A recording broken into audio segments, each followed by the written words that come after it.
Today I'll be discussing the Activator appliance, one of the most commonly used functional appliances in orthodontics. It is primarily indicated for the correction of skeletal cluster malocclusion, especially due to mandibular occlusion.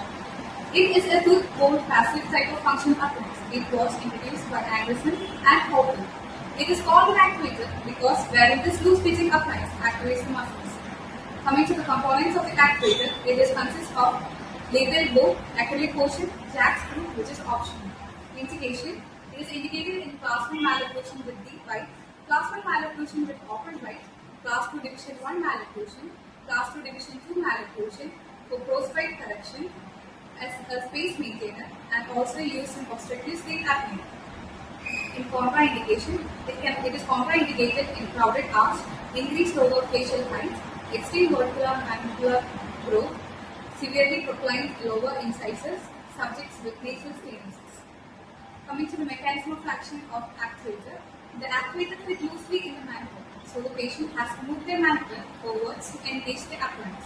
As a result, a new pattern of mandibular closure is introduced by the activator. The activator activates the muscles, induces musculoskeletal adaptation. As the mandible moves forward, there is stretching of the elevator muscles of the mastication, which includes medial deltoid, temporalis, and masseter, which then starts contracting.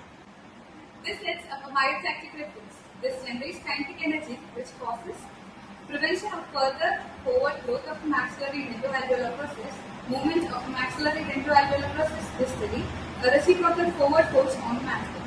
In addition to the myotactic reflex, a contract adaptation by backward and upward growth occurs. A third factor is the force generated by swallowing and squeezing. The passive tension caused by stretching of muscles, soft tissue, tendinous tissue, etc. are responsible for this viscoelastic property. Effects of activator on maxilla: slight intermolar expansion is created, slight intercanine expansion, retraction of upper incisors, increase in vertical height and posteriorly. In mandible, no change in intercanine proclination of lower incisors, increase in vertical height posteriorly, reduction in deep bite.